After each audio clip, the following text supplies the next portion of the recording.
T'est-il déjà arrivé d'avoir passé énormément de temps pour aider une personne qui se montre vraiment ingrate? Si oui, alors cet épisode est pour toi.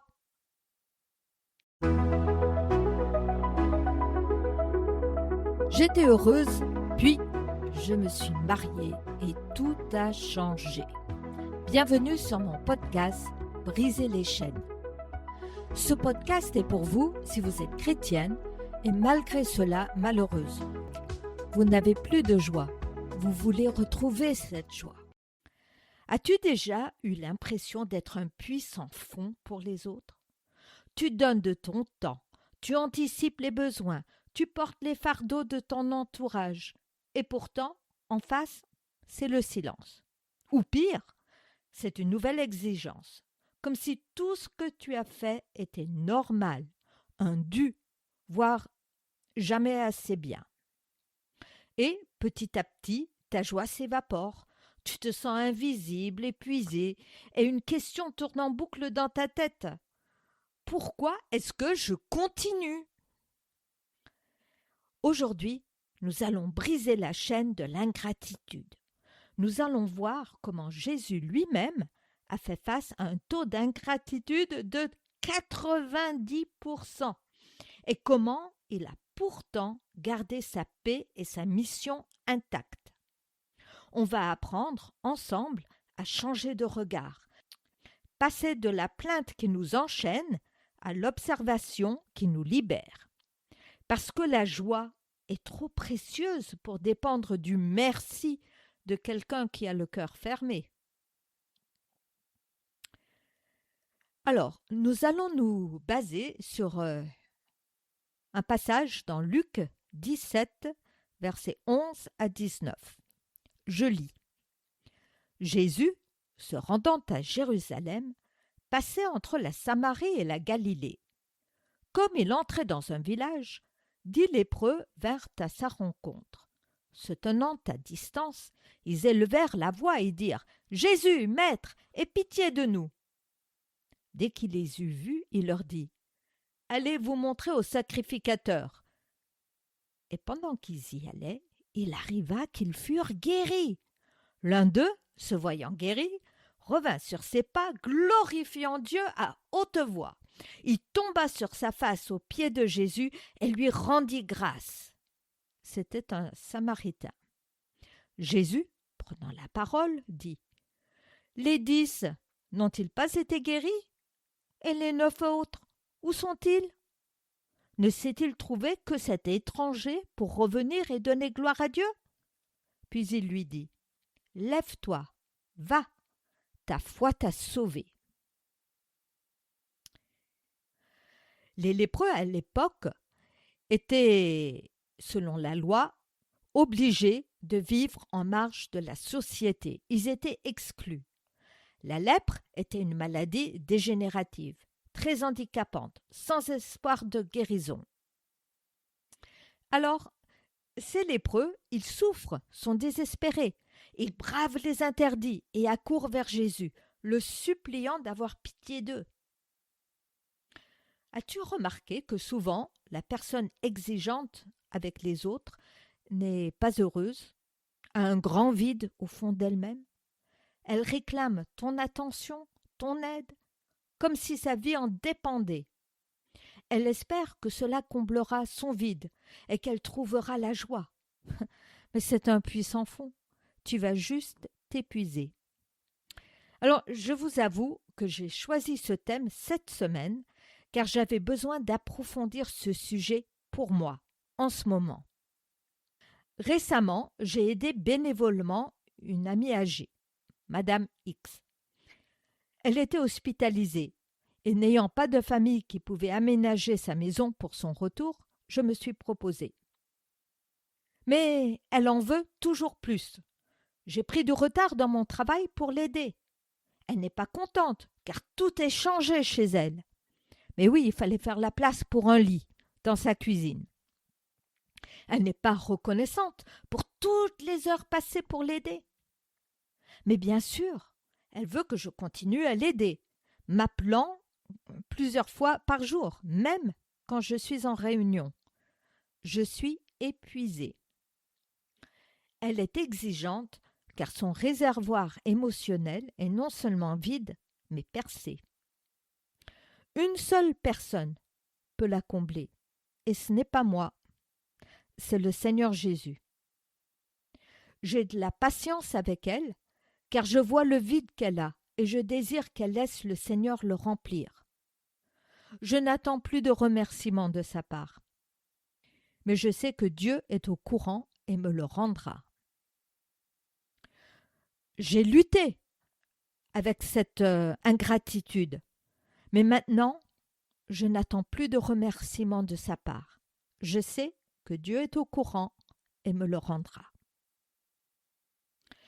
Elle a peur d'être reconnaissante, car ce serait admettre qu'elle a besoin de moi. Pour elle, avoir un besoin est une faiblesse. Mais si on lui doit quelque chose, c'est un signe de supériorité. Les autres sont à son service. Jésus a entendu le cri des lépreux. « Maître, aie pitié de nous !» Et il a répondu. Il ne les ignore pas, mais il n'est pas happé par leurs problèmes. Il les aide en leur donnant une instruction. Il a fait sa part. C'est à eux maintenant de participer à leur guérison, en faisant leur part, en allant voir les prêtres. Il ne les oblige pas à suivre ses conseils.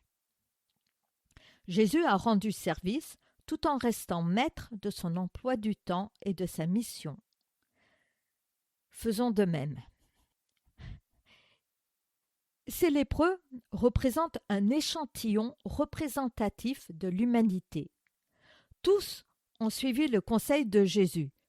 Tous se sont rendus chez les prêtres, qui étaient les seuls à pouvoir déclarer officiellement la guérison. Tous ont été guéris miraculeusement en chemin. Mais un seul a fait demi-tour pour remercier Jésus. Si notre joie dépend de la gratitude des autres, nous aurons 90% de chances d'être déçus et déprimés. Alors, pourquoi les 9 ne sont-ils pas revenus? La Bible ne nous dit pas, mais voici quelques possibilités très fréquentes chez les personnes ingrates. L'oubli immédiat. C'est bon, je suis guéri, je passe à autre chose. La personne a profité de ton aide, elle est temporairement soulagée et passe à son prochain besoin. Il y a le sentiment d'un dû. Après tout ce que j'ai souffert avec cette maladie, c'est normal que je sois guérie. Cette personne ne pense même pas à remercier. C'est comme si elle considère que tu es responsable de son problème. Alors oui, c'est normal que tu l'aides. Elle souffre et toi non, donc elle mérite ton aide. Mais elle est centrée sur elle-même et ne se demandera pas ce que tu vis. Ce serait dangereux pour elle. Elle pourrait découvrir que tes circonstances sont plus difficiles que les siennes et cela fragiliserait l'identité qu'elle s'est construite. Il y a aussi la focalisation sur eux-mêmes. Je dois courir annoncer cette bonne nouvelle à ma famille. Je n'ai pas le temps de dire merci. Le monde tourne autour de leur vie, de leurs désirs immédiats. C'est plus urgent que de montrer de la reconnaissance envers celui qui a changé radicalement leur vie. Alors, quelle était la réaction de Jésus? Jésus remarque bien qu'un seul est revenu. Il ne nie pas les faits. Il demande simplement où sont passés les autres. Il ne devient pas victime. Il ne se dit pas « 9 ne m'ont pas remercié, c'est horrible, ils auraient dû revenir ». Non, il connaît le cœur de l'homme qui est plus prompt à profiter qu'à être reconnaissant. Il ne s'attarde pas sur eux. Il y en a un qui est revenu et c'est sur lui que Jésus se focalise. Il va le bénir pour sa reconnaissance. Celui-là et celui-là seul sera sauvé, non seulement physiquement, mais surtout spirituellement. C'est vrai, Dieu nous demande d'aider les autres. Il voit notre cœur. C'est lui qui nous récompensera. Il n'a pas perdu son temps avec les 9, mais il s'est concentré sur le seul qui soit revenu. Dieu ne nous demande pas non plus d'être esclaves de quelqu'un d'ingrat, de jamais satisfait. Ne nous sentons pas obligés de répondre à toutes leurs demandes. Éphésiens 2, 10 déclare: « Nous sommes son ouvrage, ayant été créés en Jésus-Christ pour de bonnes œuvres, que Dieu a préparées d'avance afin que nous les pratiquions. » Dieu a un plan pour nous. Il a préparé des œuvres pour nous. Ne nous laissons pas être piégés et distraits par d'autres. Un verset clé dans ma vie est Matthieu 7, 6. « Ne donnez pas les choses saintes aux chiens et ne jetez pas vos perles devant les pourceaux, de peur qu'ils ne les foulent aux pieds, ne se retournent et ne vous déchirent. » Les personnes ingrates piétinent nos perles, notre temps, nos ressources et finissent par nous détruire en nous épuisant. Je suis devenue piégée par Madame X. Et ce n'est pas la volonté de Dieu. Donc, j'ai fait des démarches pour me désengager auprès d'une assistante sociale et des aides à domicile. La question de Jésus. Victime ou maître? Si nous râlons parce que la personne n'est pas reconnaissante pour tout ce que nous faisons, nous nous plaçons en tant que victime, comme elle. Nous l'avons laissé voler notre joie. Elle nous est redevable. Avec cette attitude, tu deviens lié à cette personne jusqu'à ce qu'elle te remercie enfin. Jésus, lui, nous a offert le pardon, le salut, sachant très bien que nous ne pourrons jamais le remercier assez. Il l'a fait par amour. Agissons avec amour, sans rien attendre en retour. Dieu voit, et c'est lui qui nous récompensera si nous le faisons avec la bonne attitude. Notre identité n'est pas remise en question si nous ne recevons pas un merci. Notons simplement que cette personne est ingrate, et c'est son problème. Elle est comme ça, ce n'est pas une offense personnelle. Jésus voulait leur bien. Il savait que ces 9 ont raté le meilleur. Il voulait leur offrir le pardon des péchés et le salut. Il est triste pour eux. La personne ingrate est à plaindre, pas à cause de ses circonstances, mais à cause de son attitude. Elle passe à côté de la joie qu'apporte la gratitude et d'une relation saine avec nous. Reconnaître cela nous aidera à garder notre joie intacte. Cette semaine, je me lance ce défi. Chaque fois que Madame X ne me dira pas merci, je prierai et je dirai: Seigneur, Madame X n'a pas pu exprimer de gratitude aujourd'hui. Je sais que toi, Seigneur, tu as vu, et c'est tout ce qui compte. Je te dépose ce fardeau et j'accepte ta paix et ta joie. Je vous lance à vous aussi ce défi.